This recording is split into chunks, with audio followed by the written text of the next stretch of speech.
Tere hommikut! Täna on 9. märts ja me jätkame sellise toreda raamatu lugemisega, mille autoriks on doktor Paul Clayton, Ravitoitumine. Ja me oleme jõudnud 30. leheküljele, kus peatükk oli see, kus doktor Clayton loetleb erinevaid põletiku põhjuseid meie kehas.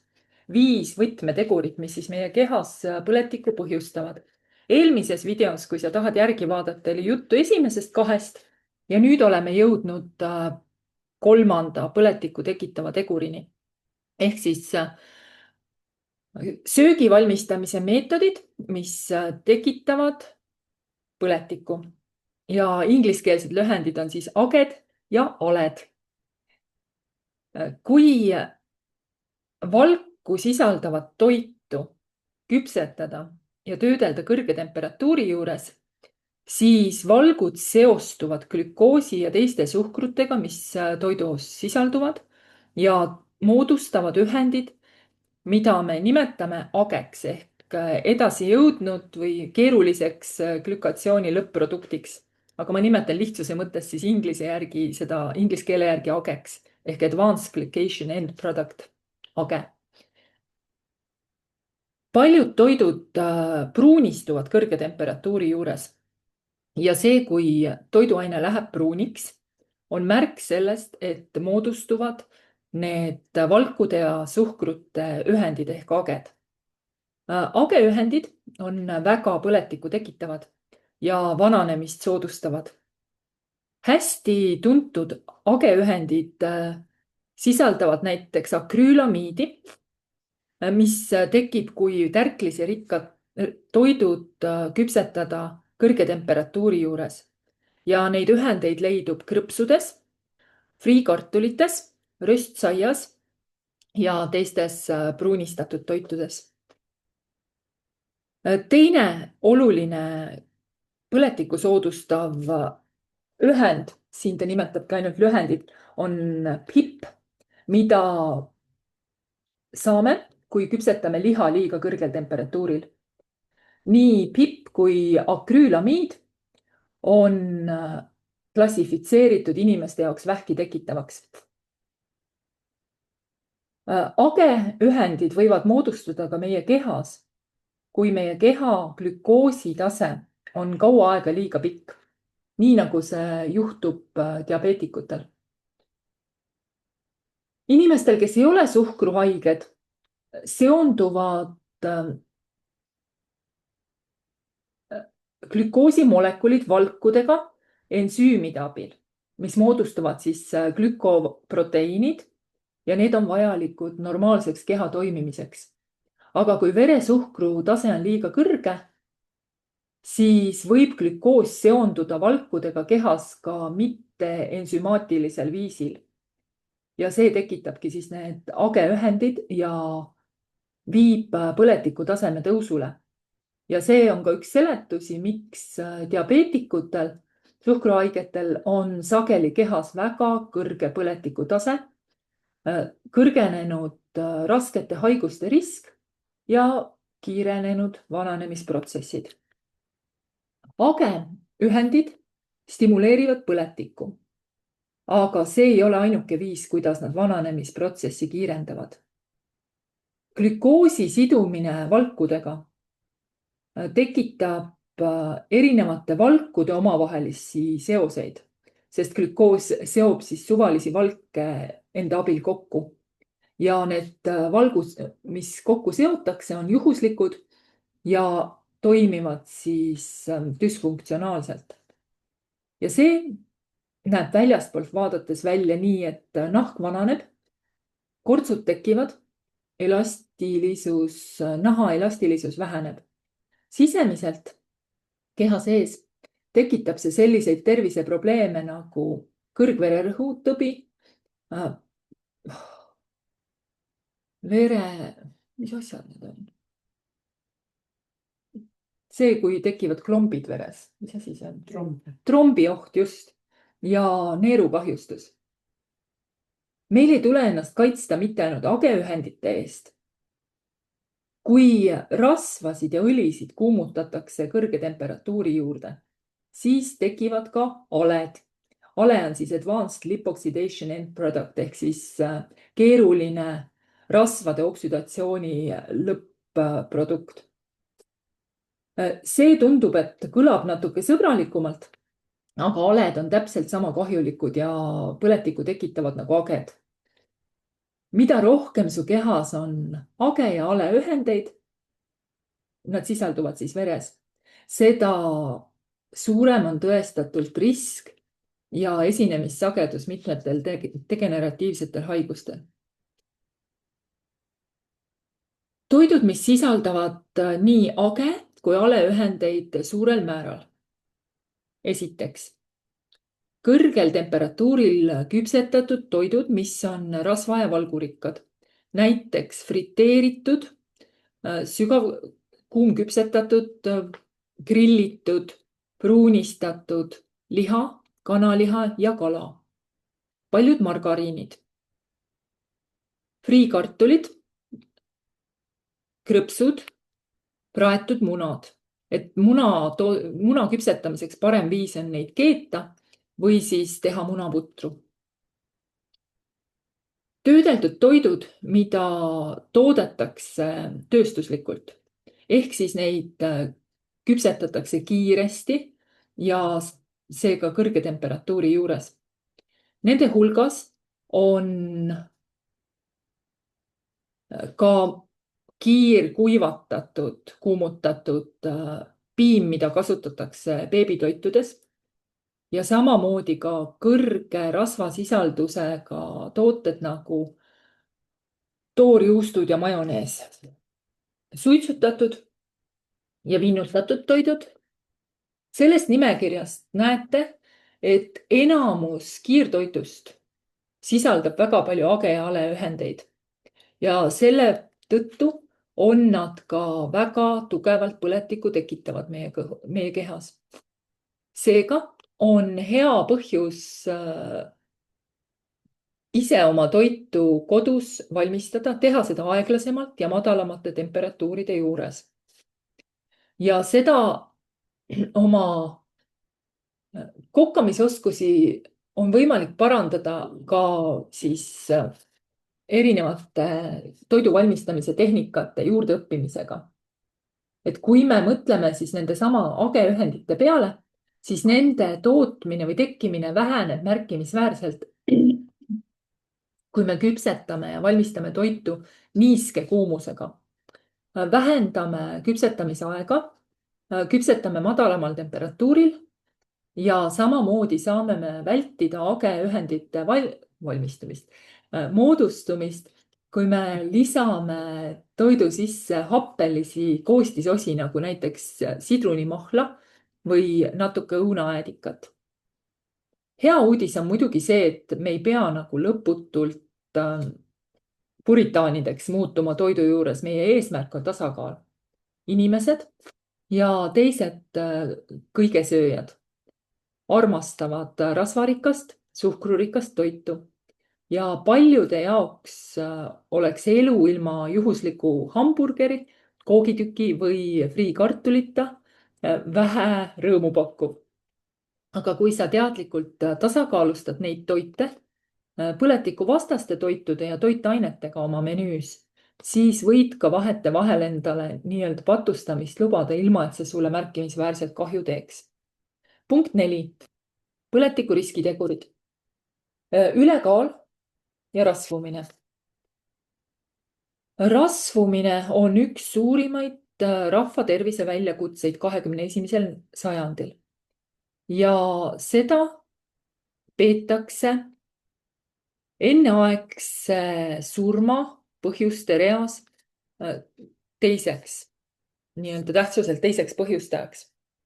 Kõige esimene on siis toitainete puudulikkus, teine on siis rasvumine. Rasvumine tõstab märkimisväärselt krooniliste haiguste riski, nende hulgas kardiovaskulaarhaigused, teist tüüpi diabeet, kõrgvererõhu tõvi, südamehaigused, maksa- ja neeruhaigused ja erinevaid vähiliike samamoodi. Ülekaal ja rasvumine on kolmekordistunud paljudes maades, eriti WHO Euroopa piirkonnas alates 1980. aastatest. Ja nende inimeste arv, keda ülekaal puudutab, kasvab muret tekitava kiirusega. Eriti me näeme seda laste hulgas. Kui inimesel on sünnipäraselt eeldusi ja riske, siis võib ülekaal kaasa tuua terve rea täiendavaid probleeme. Ta võib olla seotud erinevate psühholoogiliste, vaimse tervise hädade ja stressidega. Aga kui me vaatame ühiskonna tasandilt, siis tekitab rahva ülekaal märkimisväärseid otseseid ja kaudseid kulusid, mis kurnavad tervishoiu ja sotsiaalsüsteemi. Ülekaalu väljakutse, mis meie ees seisab statistiliste andmete põhjal. Vastavalt Maailma Terviseorganisatsiooni andmetele on 1980 ja 2008. aasta vahel rasvumine kahekordistunud. Erinevate riikide kogutud andmete põhjal, 2008. aasta andmete põhjal siis, on üle poole ehk üle 50% nii meestest kui naistest Euroopas ülekaalulised. Ja nendest omakorda siis 23% naistest ja 20% meestest siis on rasvunud. Ehk siis umbes pooled on ülekaalus ja sellest omakorda pooled siis on põhimõtteliselt rasvunud, ehk siis väga tõsises ülekaalus. Kõige viimased andmed Euroopa Liidu maade kohta annavad meile selle teadmise, et ülekaal mõjutab kuni 70% ja rasvumine mõjutab kuni 30% täiskasvanutest. Hinnanguliselt on ka ülekaaluliste väikelaste ja laste hulk Euroopa piirkonnas järjepidevalt tõusnud alates 90-ndatest kuni 2008. aastani. Me teame seda, et üle 60% lastest, kes on ülekaalulised enne teismeiga, on ülekaalulised ka täiskasvanuna. Lapsepõlve ülekaal on tugevalt seotud erinevate südame-veresoonkonna haiguste riski, diabeediriski, ortopeediliste probleemide, vaimse tervise häirete, kooli või õpiraskuste ja madalama enesehinnanguga. Seega laste puhul on eriti tähtis hoolitseda nende terve kaalu ja liikumise eest. Ülekaal ja rasvumine on täna kroonilise põletiku olulisemateks põhjustajateks. See on sellepärast nii, et üleliigne rasvkude eritab põletikku tekitavaid hormoone, mida me kutsume adipotsütokiinideks. Ühiskonnas, kus umbes 30% inimestest on rasvunud ja ametlikult 62% on ülekaalus, on ilmselgelt rasva põletikku tekitav roll olulise tähtsusega, sest see toob kaasa kehva tervise ja kiirenenud vananemise. Meie paisuvad vööjooned, paisuv vöökoht on seotud sellega, et me tarvitame väga palju põletikku tekitavat töödeldud toitu, kus sisaldub hulgaliselt suhkrut, oomega-6 rasvhappeid. Ja meie aina paksemaks mineku taga on ka see, et me üldiselt liigutame ennast liiga vähe ja see, et me ennast vähe liigutame, on juba iseenesest põletikku tekitav ja soodustav tegur. Aga mitte kõik rasv ei ole ühesugune.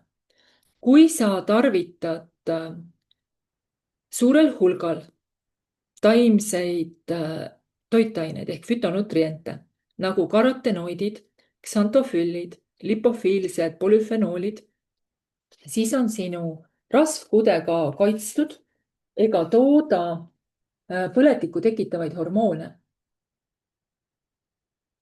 Kui me kaitseme oma rasvkudet kehas siis nende erinevate fütonutrientidega, siis rasv muudab värvi ehk ta ei ole enam selline valge, vaid ta värvub kollakaks või oranžiks vastavalt siis sellele, et milliseid värvilisi fütonutriente me siis tarvitame. Probleemid tekivad siis, kui rasv, mida sa kehasse saad, tuleneb nii-öelda kiirtoidust, rämpstoidust.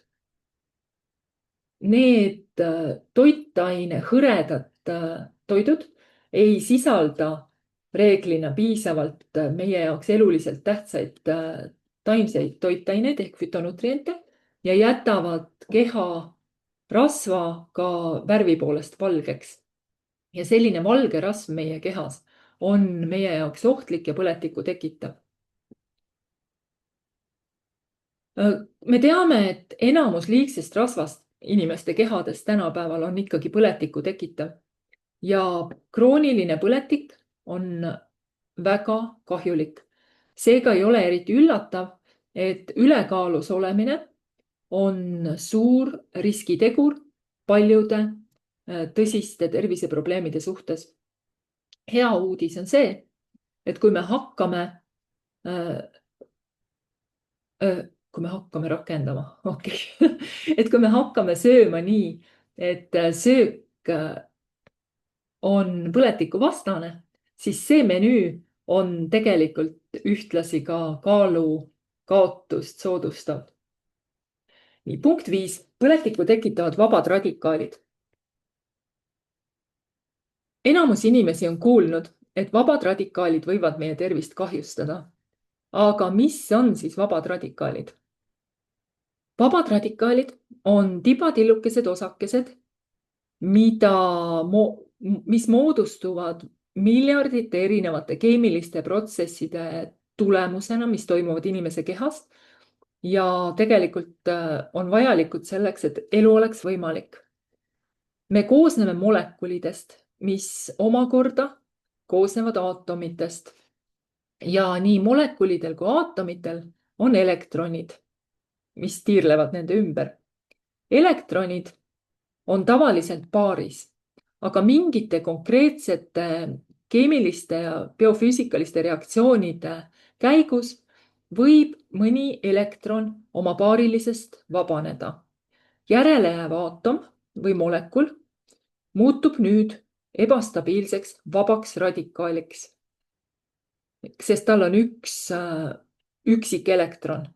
Selleks, et see molekul või aatom jälle stabiilseks muutuks, peab vaba radikaal kusagilt endale juurde haarama uue elektroni, et ta näppab selle kas mõne teise molekuli küljest, aga sellega läheb järgmine molekul, eks ole, vabaks radikaaliks ja tasakaalust välja.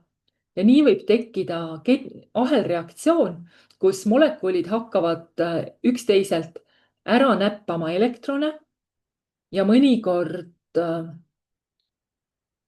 võib juhtuda, et see toimub tuhandeid ja tuhandeid kordi ja tekitab kahju meie kehale, kuni see tsükkel peatub. Vabade radikaalide tekkimist meie kehas nimetame me ka oksüdatiivseks kahjustuseks, sest kõige selle protsessi juures on haaratud siis hapnikumolekulid, oksüdatsioon. Kui me mõtleme raua roostetamise peale, rasva rääsumise peale või selle peale, kuidas pooleks lõigatud õun lõike kohalt pruuniks tõmbub, siis need on kõik näited oksüdatiivsest protsessist ehk siis sellest kahjust, mida tekitavad vabad radikaalid. Meie tervise jaoks on kahjulik vaid see, kui vabad radikaalid meie kehas esinevad liiga suurel hulgal.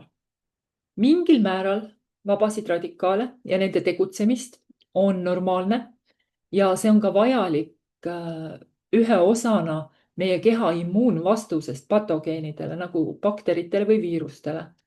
Kuid Teiselt poolt, kui vabade radikaalide hulk on liiga suur ja nende tegutsemine on liiga võimas, siis võib see kaasa tuua rakkude ja kudede kahjustust, kroonilist põletikku ja lõpuks ka selliseid suuremaid terviseprobleeme, mis mõjutavad paljusid kudesid korraga. On hulk hästi teada tegureid, mis tõstavad vabade radikaalide hulka meie kehas. Nende hulgas on suitsetamine, kokkupuude kiirgusega, näiteks ultraviolettkiirtega, röntgenkiirtega ja igasuguste radioaktiivsete mõjutajatega ja samamoodi põletik. Kui rakke kahjustab põletik, siis nad toodavad mürgiseid ühendeid, mis vallandavad liigse hulga vabu radikaale. Sellest tulenev oksüdatiivne stress kahjustab neid rakke ja vallandab siis nii-öelda teise laine põletikulisi ühendeid meie kehas. See nõiaring tekitab haigusi ja kiiret vananemist. Juhul, kui me ei paku oma kehale piisavat kogust põletikuvastaseid ja antioksüdantseid ühendeid. Seda fakti aktsepteerivad täna juba ka enamus teadlasi. Näiteks Austraalia keskkonna ja terviseteaduste keskuse uurijad on esile toonud oma ekspertarvamuses selle, et vananemine ja vananemisega seotud haigused võivad olla mõjutatud kroonilise põletiku nõiaringi poolt, mida tekitavad vabad radikaalid meie kehas, mis käivitavad põletikuprotsessi, hoiavad seda käimas ja võimendavad seda. Ehk siis krooniline põletik toob kaasa rohkem vabu radikaale meie kehas, mis omakorda siis tekitavad rohkem põletikku. Ma korraks näitan, vaata siin on ta niimoodi nooltega seda näidanud, et krooniline põletik toob nooled viivad, et liiga palju vabu radikaale ja veel rohkem põletikku, et selline nõiaring.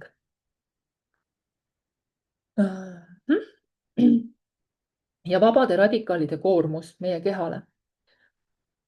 Kõige paremini või kõige rohkem tuntud elustiili faktor, mis suurendab meie kehas vabade radikaalide hulka, on suitsetamine. Suitsetamine on üks peamisi põhjusi paljudele haigustele, kiirenenud vananemisele ja surmale, aga samamoodi tekitab vabu radikaale meie kehas kokkupuudega tööstuslike suitsude aurudega ja erinevate õhusaasteainetega, mis võivad tekitada oksüdatiivset kahju ja kroonilist põletikku. Näiteks need inimesed, kes elavad linnas ja puutuvad kokku suuremal hulgal näiteks auto heitgaaside osakestega, on samamoodi suurenenud riski all. Ja samamoodi võib meie keha rakke kahjustada ja vabu radikaale meie kehas tekitada ioniseeriv kiirgus. Sellega on seletatavad ka kõik need soovitused, et olge ettevaatlikud päikesega ja vältige päikesepõletusi. Aga samas, kui me päikesest räägime, siis ikkagi suur osa sellest nii-öelda päikesevastasest propagandast on ekslik.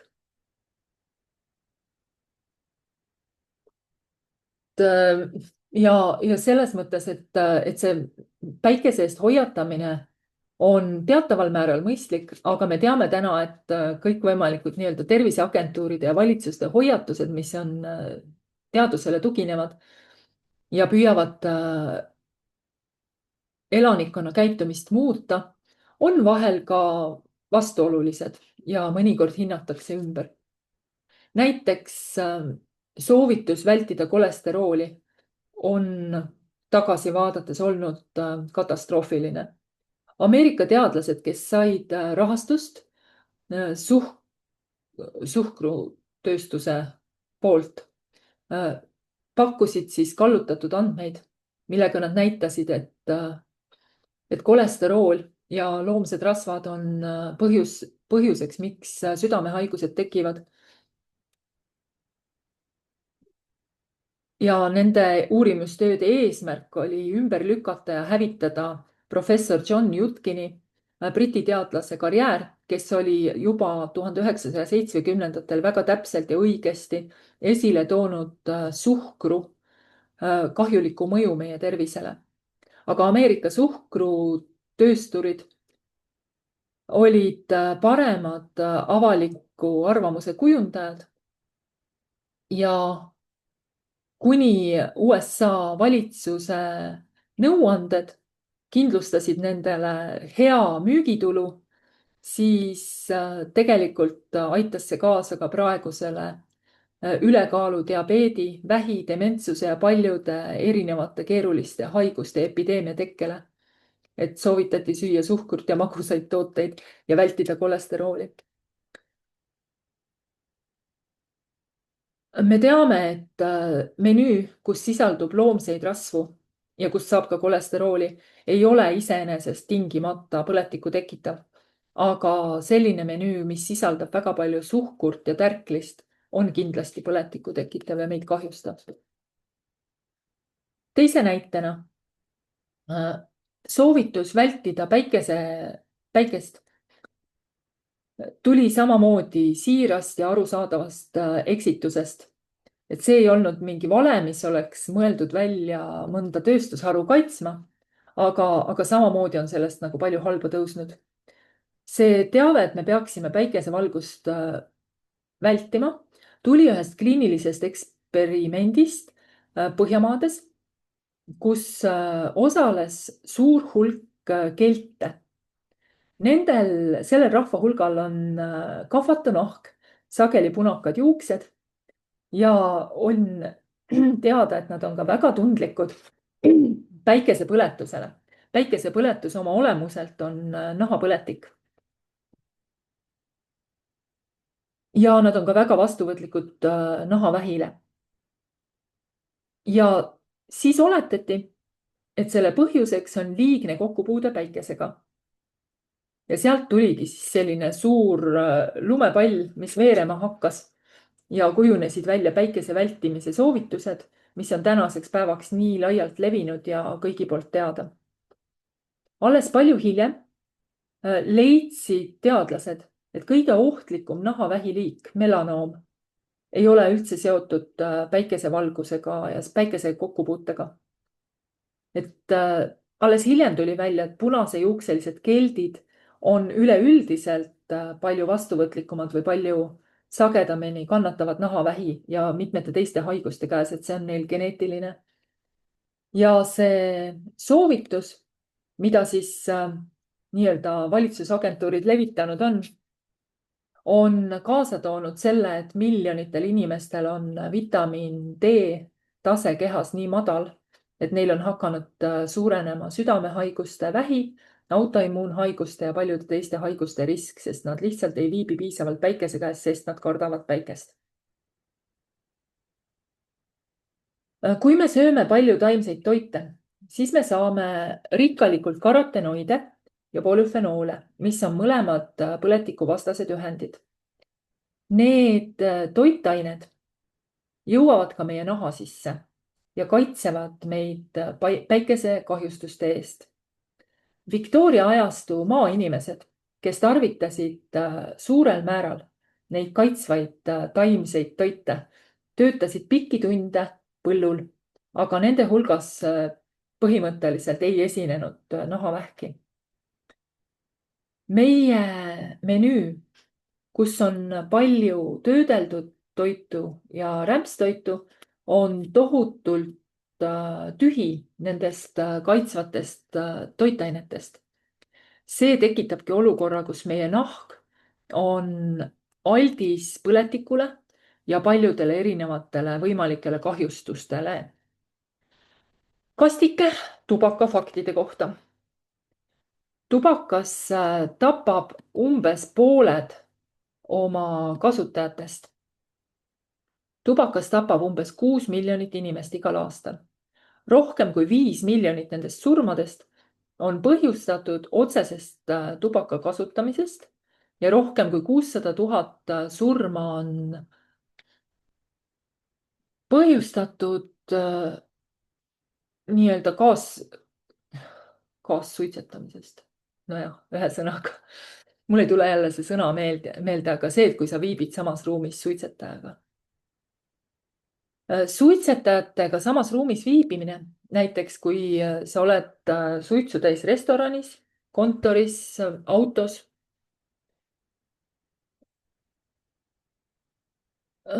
tekitab samamoodi tervisekahjustusi. 2004. aastal oli kolmandik nii-öelda teisese suitsetamise tekitatud surmadest olid lapsed. Kuidas vabade radikaalide koormust oma kehale vähendada? Kui sa oled suitsetaja, siis esimene ja kõige olulisem asi oleks suitsetamine maha jätta ja see parandab sinu tervist juba väga palju. Kui sa ei saa suitsetamist maha jätta, siis mine üle e-sigarettidele, mis tunduvad olevat üldiselt vähem kahjulikud. Aga tervist kaitsev elustiil ei tähenda lihtsalt seda, et sa ei suitseta, vaid see tähendab ka seda, et su igas päevas on toit ja vajalikud toitained, millel on põletikuvastane toime. Need toidud ja toitained on tavaliselt väga tugevalt antioksüdantsed, mis tähendab, et just nimelt selle näitaja järgi sa saad oma toitu ja ka toidulisandeid hinnata. Ja sellest siis räägime nii-öelda teises peatükis lähemalt, et jõudsimegi teise peatüki juurde. Peatüki nimi on, me jätkame põletikust, aga küllap ta jõuab ka lahendusteni. Vot, lõpetan salvestamise ja saame siis natuke juttu ka rääkida.